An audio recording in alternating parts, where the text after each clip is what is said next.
Okay, and that is done. That makes for puzzle number 87 during quarantine. 87? Yeah, we're killing it. Wow. Hi, everybody. Hi! I'm Max Takis. And I'm Roneet Rachamim. And we are here to talk to each other in order to talk to you about Fully Committed at Los Altos Stage Company. We are fully committed to giving you the show Fully Committed. See what I did there? Yeah, the interview and hopefully the show will be a little better than that joke, but I'm glad you made it, because that means I didn't have to. So we were tasked to interview each other. We each have a couple questions for each other that we have not shared with each other, so you can get the most fun out of us, so we can be surprised. Yep. I'm going to go first. Oh, then looks like I don't get to ask my first question, which is, would you like to go first? So I only have one question left. No. Okay, yeah, please. Hit me with the goods. So, you performed another one-man holiday show with TheaterWorks 2 years in a row. You performed Santland Diaries, which was directed by Jeffrey Lowe. Yes. And so how does it feel to be doing another one-man holiday show? It's really exciting. It's a lot of fun. Every holiday show is written to uplift the spirit and have a really good time. But these one-man holiday shows are also designed to be incredibly wacky and incredibly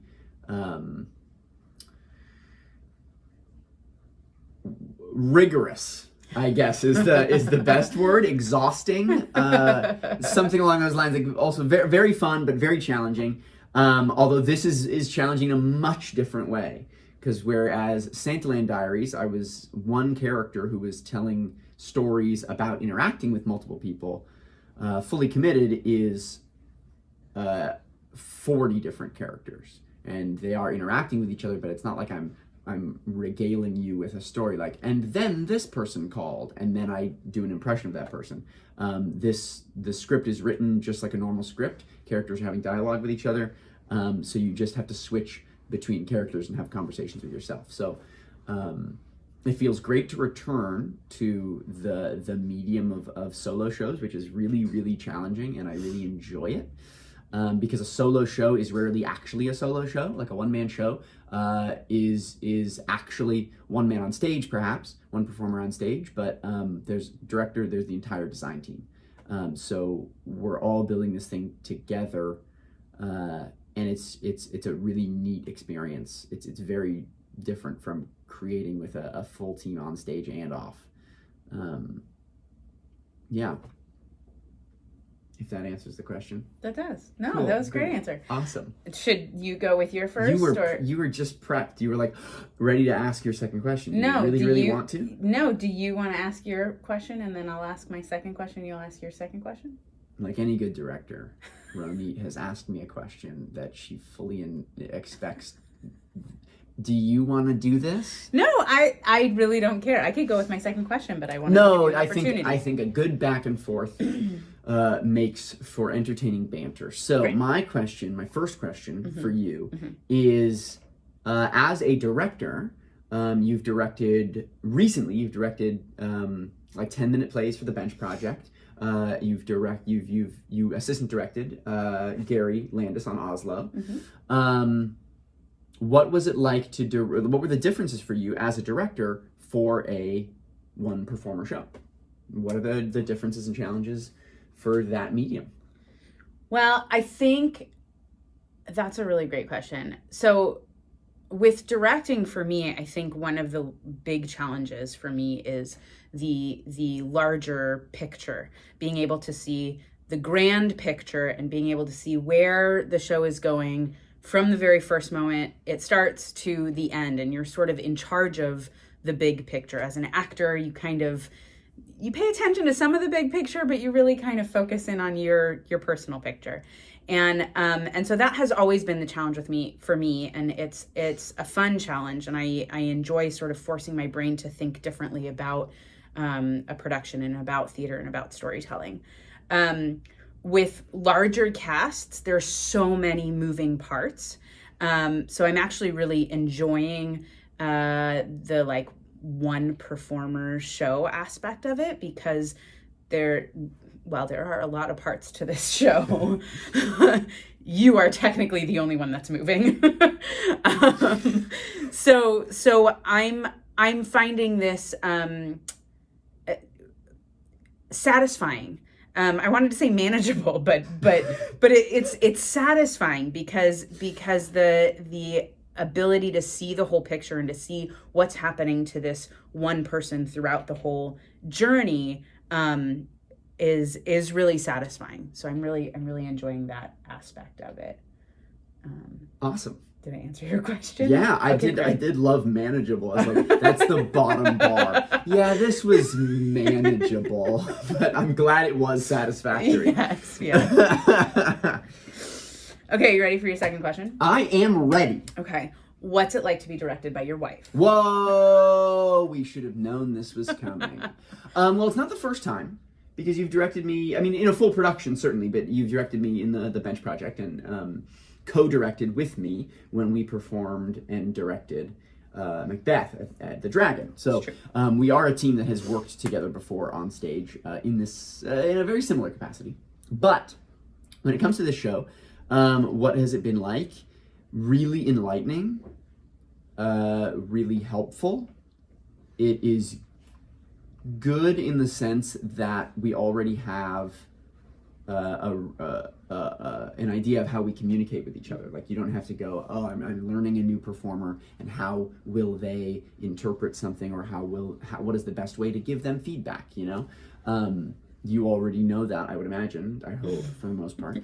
But you tell me. and I would like to think that I can also interpret your notes a lot with a quicker pace than other directors, because again, we have this communication understanding built in. It is also fascinating because we have worked on this show now for about a month in close proximity. We're working on it together pretty much at all times, aside from when I was like, I just have to go memorize lines, I'm gonna leave. But other than that, we've worked on this show simultaneously for the most part. And yet, and this is not a bad thing, this is a great thing. We've worked on this simultaneously, and yet we still find so many places where we have a different idea of what it can look like. A ton of moments where, even though we are looking at the same page, sometimes on each other's shoulders, looking at the exact same moment, we're finding 2, 3, 4 different ways to do that moment, which I think you could lose that when you work with somebody who you're super familiar with. You could, just because of your mental shorthand, you could jump to a bunch of conclusions and have it done quickly without any exploration. I have found it really refreshing that we can still explore and dive deeper into the script together. I agree with that. You're a good director. Oh, well, hey, thanks. Yeah. My second question for you is, what would you like for dinner tonight? Is that really your question? I mean, it's important for me to know. It's very important. It is not a question for this video. My question, because we are doing something new with Los Altos Stage Company and their kind of new initiative, they finally have been able to perform in the space, so long as it is one performer on stage and that the team working on it is in the same health bubble. That's how we happen to tick a lot of boxes here as like a director, a performer who's done solo shows, and we live in the same COVID-free bubble. So we can do the show. But because there's not going to be an audience in the space, it is a location that you're familiar with as a director, a theater, seats, stage, angles, all those things that you're familiar with. However, since we're streaming it, now you're dealing with upwards of, I believe we have 12 camera angles to think about, rather than the usual sight lines and audience visual issues. What has that been like for you to consider directing through these cameras rather than the usual audience perspective. So remember that big picture challenge that I have? So this is like upping the ante for sure. I didn't realize until the first day, Brian, who is working on putting the camera stuff together, brilliant man. I didn't realize until he set up a monitor for me that had what was going live, what was about to go live, the preview, and then all of the other angles. And I was like, oh, that's a lot to think about.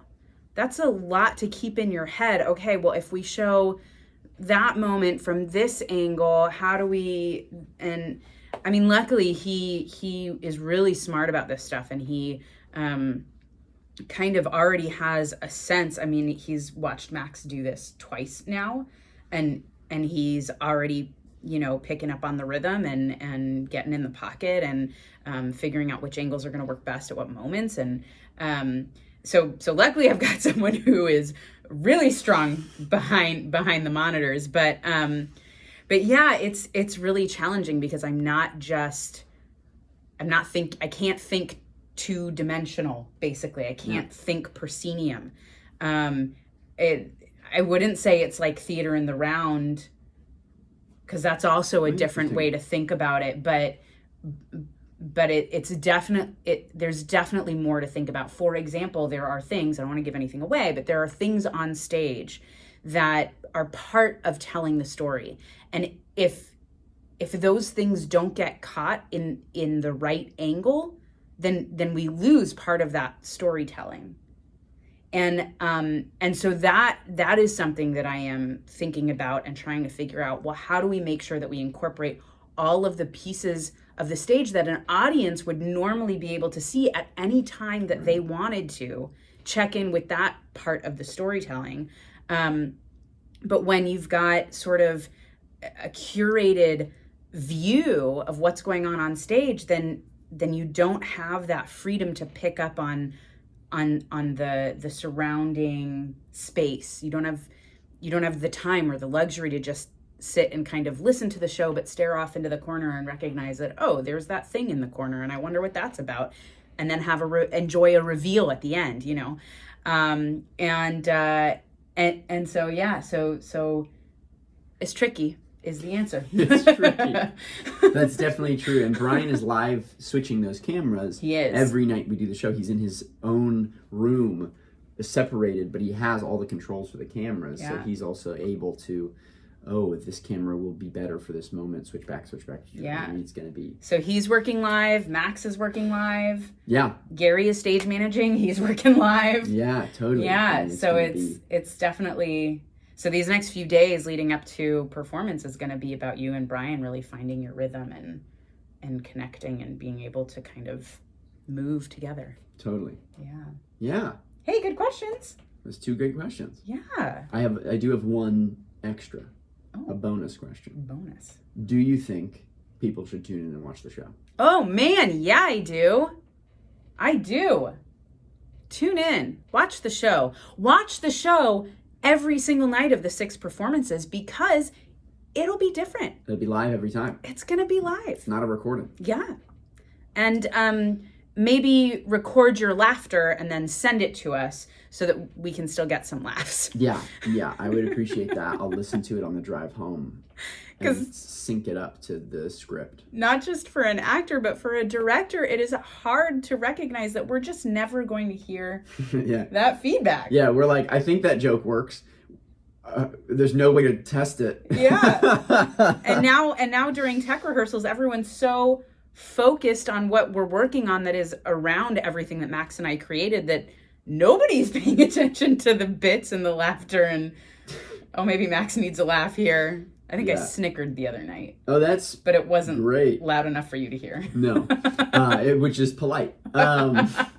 Send me a text of every time you laugh with a timestamp so I can then watch the video myself and go, oh, that's working. Oh, that's not working. That would be great. How embarrassing. If you could send me a cringe as well.